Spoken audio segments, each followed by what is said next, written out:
Hey everybody, and welcome back to another episode in our series where we talk about the really interesting stuff that Ajmal puts out on his website, theborderovermind.com. Yeah, definitely some food for thought there. Absolutely. Yeah. And this week I wanted to focus on, have you seen the Enraptured in the Moment post? Yeah, I was just looking at that one. You know what struck me about that one? Yeah, what caught your eye? I was thinking about, he's writing about his son and you know how kids get so wrapped up in what they're doing? And I was just thinking about, he uses that phrase, pure, unclouded fascination, which I thought was a really interesting way to put it. Yeah, no, I totally agree. It really captures, that sense of just complete absorption in whatever's happening right in front of you. Yeah, and sheer bliss and wonder. Yeah. Those two things, I think we lose that as adults. Yeah, it's interesting, isn't it? Like when you think about how easily kids can just slip into that state of just pure, being completely in the moment. And we as adults, like we struggle with that, right? We do. We get bogged down by, the day-to-day. And I thought it was interesting how he talks about the seriousness trance that we get into. Like we forget how to play. Yeah, it's like we start taking ourselves and everything around us so seriously. Right. That we lose that sense of lightness and playfulness. It's like, and he talks about it, it's like we start listening to the wrong voices, We start listening to the voice of duty and fear and resignation instead of our own, authentic enthusiasm. I was thinking about that, like how often do we let those kind of negative voices dictate our actions and our thoughts? Right. It's almost like we've forgotten what those are, what those voices sound like, the duty and fear, those sorts of things. And I really liked what I thought was very hopeful about this is he doesn't say that those things are gone. Right. He talks about them lying dormant.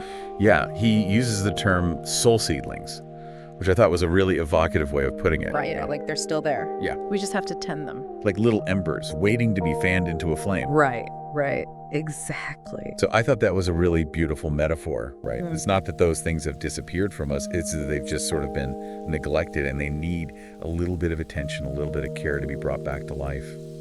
What did you think about the analogy he used with the bonfire? Well, you know how a fire needs fuel? Yeah.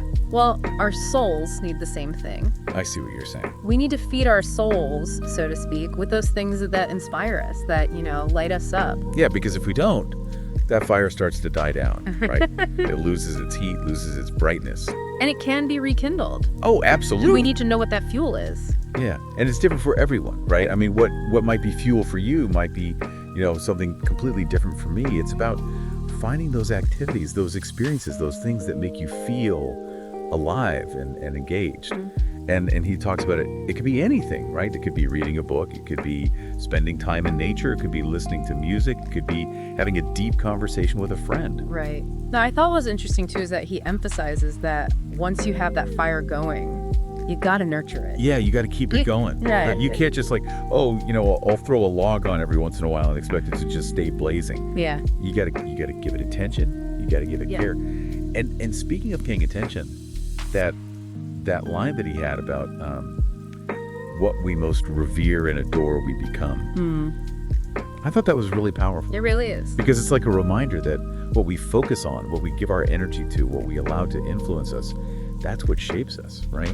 I was thinking about that the other day. Like, what do I really adore? What do I really revere? Yeah, those are good questions to ask yourself, right? Because if we're feeling lost or disconnected or like life has just become a bit dull, maybe it's not about seeking something outside of ourselves.